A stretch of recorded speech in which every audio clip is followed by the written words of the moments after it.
It was not a pretty game. In fact, I think you could argue it was maybe one of the ugliest wins of the season performance-wise for the Kansas City Chiefs, but they do take care of business in Week 12, knocking off the defending Super Bowl champion Los Angeles Rams at home, knocking off the Rams at home in Kansas City and Arrowhead Stadium, 26-10. I'm Brendan Dzwierzynski. He is Jake Lebahn. We are here for our Sports on 580 Chiefs instant recap post-game show as the Chiefs improve to 9-2 on the season and maintain their grip on the number one seed in the AFC playoff picture. Plenty to get to from this game.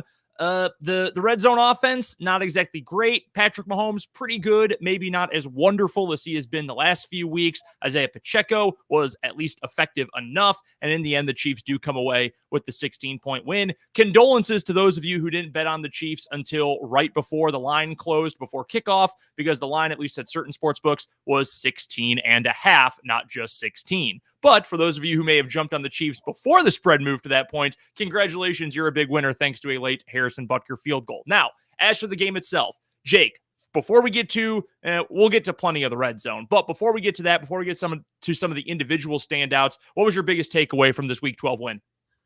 You got to win, and that's all that matters in this situation. We're talking at the end of the year in weeks, 12, 13, 14, just get a win. They didn't have their starting quarterback in Stafford. You had a guy by the name of Perkins. And I mean, half the people who tuned into the game had no clue who this guy was. And I'll be honest with you, I didn't know who he was until Wednesday before I left for Thanksgiving, holiday. I had no idea who this guy was. And the reason why is because he's undrafted. Nobody's heard of him. And now we know why, because he literally can't throw the football. I don't know how many times he's like, oh, I might throw the football. Nope, I'm just going to take off and run. Just get the win. It looks like nobody's really hurt. You're able to steal a game with no Joe Thuney up front. No one else really got dinged up. Snead went back into the game, obviously made a great play late. Mahomes wasn't expectations, right? He throws for 320 yards and made a brain-dead turnover in the end zone. But overall, outside of that one throw, he was Mahomes. Kelsey was kind of quiet. It was a boring game that you got to win. Everyone got, relatively stayed healthy. And that's the main thing that matters in this one, because this was we're not going to show anything on the offensive side. This was like the Colts game, and very similar because at the beginning of the game, they muffed the punt, and low scoring game, but you just found a way to get the win. The biggest takeaway is the red zone. It is now a problem. The Rams are good on defense, first of all, against the run. Coming into today, fourth in the NFL. It's not a surprise that the Chiefs couldn't run the football against the Rams. I'm glad they tried, though.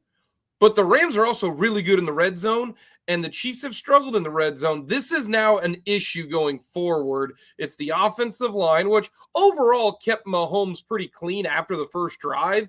They figured out, hey, we got a double team number 99. After that, they seem to give him enough time, and he does what he normally does outside the pocket, does some great things. And so it just comes down to the red zone. They got to do something to figure that out, unless they're just going to say, hey, Travis Kelce score from 30 yards out every single time, which he did again today.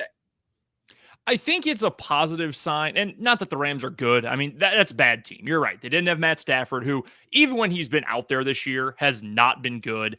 Sean McVay actually just mere moments ago announced that Allen Robinson is now done for the year. He needs foot surgery, so his season is over. Yeah, brutal for them. They've had so many injuries. Their offensive line is garbo. It is so bad. Defensively, they are still good. They've got a lot of talent. Now, Travis Kelce did cook Jalen Ramsey, which seems to happen in every Rams game at some point. Jalen Ramsey has a pretty good game, but also gets burned. Kelce cooked him for the first touchdown of the game. Or the touchdown pass from Mahomes to Kelce, I should say. So that was good to see. The defense is, we knew that was going to be the only reason this game stayed close. When we talked on 580 Sports Talk this past Wednesday with Mitch Holthus, the voice of the Chiefs, and he said, look, the Rams have all these problems on offense, but defensively, watch out for them. If the Chiefs at all have to change some things on the offensive line, which they did end up having to do because they didn't have Joe Thuney for this game, watch out for that defensive front because they are well coached by Raheem Morris, their longtime defensive coordinator, or the longtime defensive coordinator, and they've still got number 99 Aaron Donald out there, who got in the backfield a few times. They made some issues up front for the Chiefs, and I agree with you 100% on both parts about running the ball. Sucks that they weren't able to do it well. Not exactly surprising they couldn't do it well, but I'm glad they tried to commit to it as well. They gave 22 carries to Isaiah Pacheco in the game, just 69 yards, not an overwhelmingly good day. Does have the rushing touchdown as well, but you committed to it. You said, hey, let's just get out of here. Let's run the ball. Let's get out of here. The last red zone, or the second to last red zone possession, the one with the double pass and the interception and all that, would have liked to have seen a couple more runs in that situation instead of the cutesy stuff. But in the end, okay, fine. You ended up getting the win. So, who cares? You committed to the run eventually in most situations when you needed to. You can live with that. I do think there are a handful of things, though, that stand out. They're really just, they stick in your craw, right? Like the red zone stuff, that's a problem. I'm with you. And it's eerily similar to around this time last season when we talked about, hey, they're winning games. Maybe the offense wasn't looking great. There were some drop problems. There were some communication issues, but they were winning games. But the red zone, it didn't look good. It was struggling a lot. That ended up being a big problem late in the year. I will say this.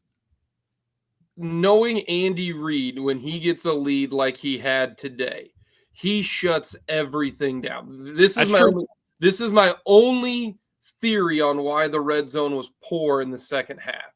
He knew that they weren't going to come back.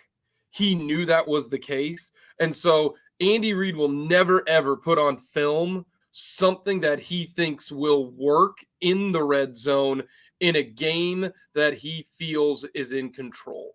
I firmly believe that. I'd still like to see you be able to put the ball in the end zone regardless, because you've got the guys to do it. But there are times where it, and Andy Reid and people around have said it, that, hey, we're not going to show anything on film for the next opponent. The next opponent is the biggest game the rest of the year for the Kansas City Chiefs. That's the Bengals.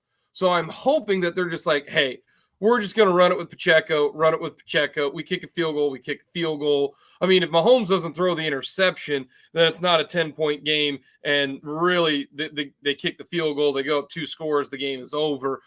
Snead helped that out. So that's my only, as in my Chiefs red-colored glasses, I go, well, they're not trying really to do anything fancy, but still, you should be able to score in the red zone once, twice out of 4 No, times.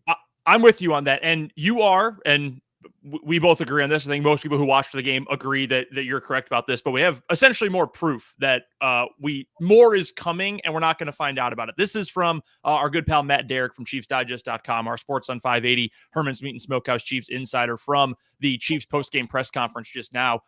Andy Reid opens with saying the offense was off a tick in the end zone today. When asked if there was anything he could put a finger on, Reid said yes, but he wasn't going to say anything with Cincinnati next week. So there you go. He's keeping it under wraps, doesn't want to give anything away to the Bengals, a Bengals team that had a really tough, gritty win over the Titans on Sunday. So I completely understand that from Reid, and I think you were spot on with that point. I do want to bring up, though, a couple of other things, and I know it sucks to be really negative after a win. There are a couple of other things that stand out. This also just now from the Reid postgame. He was asked about making a change at punt returner from Sky Moore, and he said, quote, this is transcribed by our pal Jordan Foote at Sports Illustrated. Reid said, quote, "We'll see. That wasn't a very good showing for him." Okay, point A, that's correct. That was not a good showing for him. That spot on. Agree with you, Andy. Here's part 2, though. When has there been a good showing? What, Colts game? No, that didn't go well. The other times he's muffed punts, that hasn't gone well. That's the thing I think that bothers me about the Reid era more than anything else. I mean, it's been an overwhelming success, tons of wins, Super Bowl, playoff wins, all that. So I'm not going to super nitpick a guy who's going to go to the Hall of Fame. But there's an stubbornness that just drives you up a wall sometimes. We know he stinks at punt returning. We know it wasn't a good showing because he never has a good showing at punt returner. Here's the thing about, I'm not even mad at Sky Moore anymore. It's on Tobe. I'm not mad at Sky Moore. And any Chief fan who starts screaming, Sky Moore stinks, Sky Moore does this, Sky Moore that, you're looking at the wrong guy. Let me ask you this, Brendan. Let's say, Steve Kerr decides to start me next to Steph Curry, right? I'm going to be the shooting guard. Should you get mad at me for not scoring next to Steph Curry? No, you should be mad at Steve Kerr for putting me in the damn game. I'm mad at Dave Tobe. This has happened once. All right, I get it. Twice. okay, this is an issue. This is now the third time, and there are other times where he just flat out doesn't catch the football because he's scared. This is not on Sky Moore. He's put in a spot that he is not comfortable with. Punt returning is a skill, and I honestly think punt returning is like in baseball, pitch selection. I think you can work on it and you can get okay at it. I think you're born with it. I think you have to do it since you were like in the 9th grade, junior varsity, catching punts. Sky Moore has never caught punts in his college career. You don't just go never catching punts, one offseason catch punts. And I like Dave Toub. He has had a history of great decisions. Honestly, if Dave Toub puts Sky Moore out there again, I'm questioning whether or not he should even have the special teams job. This is all on. Don't even if you're going to put Sky Moore back there, don't just rush another guy and let the ball bounce, because he's not going to get a good return. I understand not putting McDuffie back there. If once Tony gets back, put him back there. But this is not on Sky Moore anymore. It's on Dave Toub and the coaching staff. We may have lost Jake momentarily, and video coming back now. We'll see if we can get Jake unfrozen here in a second. There you go, Jake. You're just in the middle of talking, but your point is spot on, and I agree with you too. Yeah. At some point, it's not Moore's fault he can't do the job. He just can't do the job. But it is entirely on the coaching staff putting him in a position to do a job he can't do. If someone came to me and said, hey, we need you to drive our forklift, well, you're an idiot. I've never driven a forklift before. I'm a radio host. Why would you put me in that position? Sky Moore is a slot receiver and not quite an offensive weapon in the sense that McCole Hardman is kind of the offensive weapon, but he can do a few different things. He can run different routes on that offensively. He's a very useful offensive player, even as a rookie. He's not a special teamer, so stop putting him on special teams. So I'm right there with you on that. I want to get to, apparently the Chiefs have a closer, and his name is Chris Jones. Mm-hmm. Chris Jones, again, ended the game. Here's what's funny. You ready for Chris Jones' stat line? Here's Chris Jones' stat line. 1 tackle, 1 sack, 1 tackle for loss, 1 pass breakup. You're like, oh, okay. Didn't really, he has a sack. That's kind of nice. He's unguardable. He's unblockable. Looking at that stat line, I thought he had 3 sacks, and, he ended the game by getting the pass rush, tips the ball up. Bolton ends up intercepting it, got the big sack. Chris Jones is playing like Aaron Donald last year. He is that dominant. 10 sacks, just got $1 million bonus because he got to his 10 sacks. So dinner's on you, Chris Jones. But he's playing like defensive player of the year stuff. This is the Chris Jones that, we've joked about this. I know you have on 580 Sports Talk. The contract year for the Chiefs has not been great for all these guys. Clyde Edwards-Helaire, McCole Hardman's been up and down, that type of thing. Orlando Brown.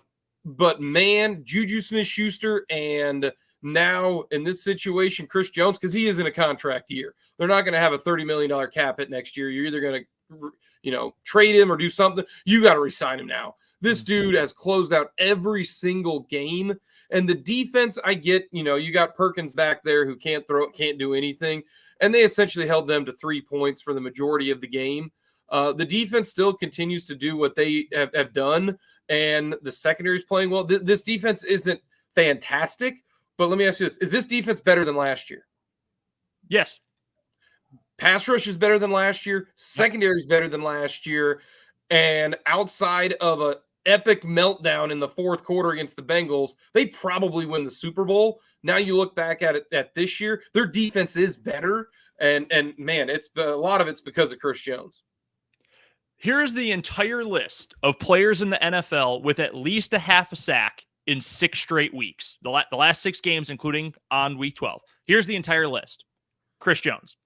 That's it. He is the only player in the NFL, an interior defense player in the entire National Football League who over the last 6 weeks, including week 12, has at least a half a sack in every game. He should be in the top 2 or 3 at worst for defensive player of the year right now. He has really been that good. And you're right. We've talked about him a ton. Dan and I have on 580 Sports Talk, and just how well he has been. And it's sort of a rising tide lifts all boats.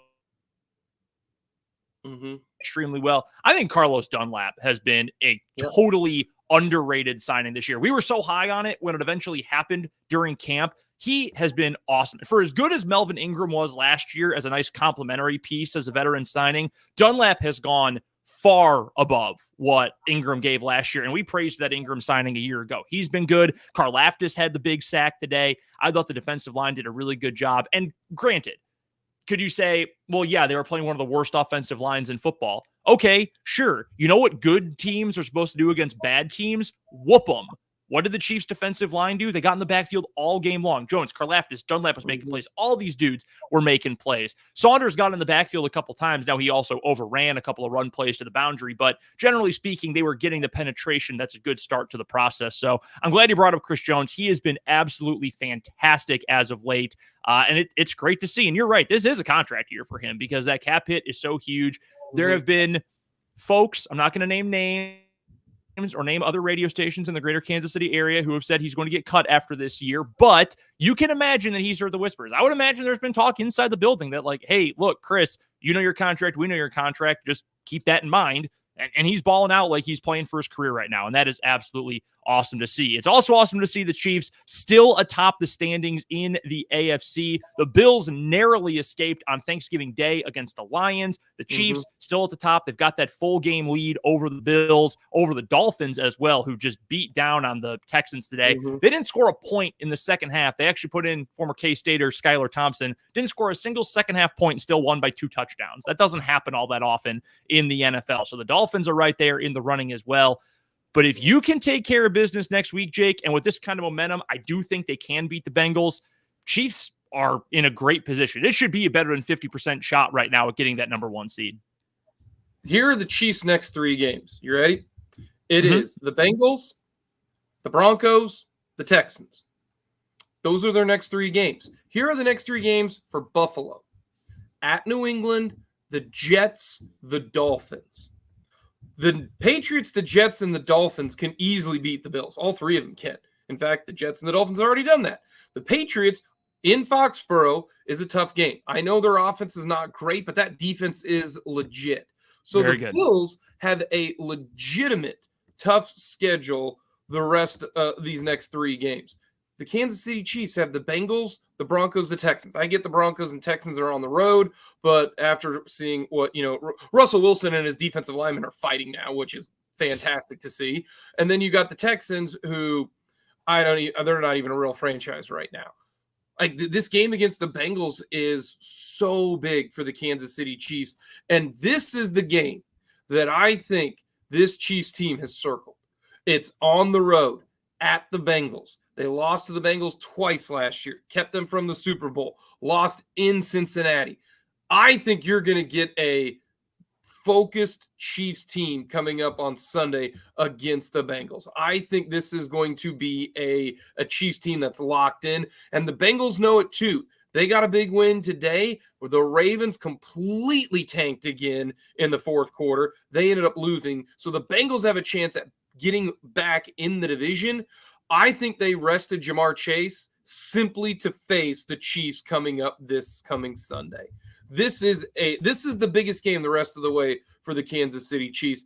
I think the Chiefs are going to score at will against the Seahawks when they play. I mean, this is kind of the game that, if you were going to say, when the Chiefs lost to the Bills, well, they're going to lose at least 1 more or 2 more games. Well, this would be the one that you would say, well, that they're probably going to lose on the road against a team that kind of has their number. The Tennessee Titans seem to have the Chiefs' number, but they were able to find a way to get a win there. The Broncos, Texans, Seahawks, Broncos, Raiders, that's the rest of the schedule for the Chiefs. The Raiders game at the end of the year is not going to matter. I don't think if they beat the Bengals, I think they're going to have a full game lead to whereas they can lose one and still survive. That's how big this game against the Bengals is coming up on Sunday. It's huge. Yep, it's absolutely massive. And I'm right there with you on the Jamar Chase thing. It looked during the video they showed of his pregame warmups, it looked like he probably would have been able to go if they had really wanted him to against Tennessee. But similar to the Chargers last week, right? That, hey, we could have brought back Keenan Allen a week ago, But let's make sure he's fully ready to go for what was the biggest game of the year at that point for the Chargers. And now for the Chiefs and for the Bengals, this is the biggest game of their seasons up until this point. We'll obviously be recapping this Week 12 win over the Rams coming up all day Monday on both Mic'd Up and 580 Sports Talk. Jake and Fulton Castro have mic'd up for you from noon until 3. And then I will be joined by my partner, Dan Lucero. We are back from 3 until 6 for 580 Sports Talk. We'll be recapping it all. Jake, we will talk to you tomorrow at noon, and we will talk to you guys coming up over on our website, 580 WIBW, on Twitter at Sports on 580, YouTube Sports on 580 WIBW, and of course on 580 WIBW.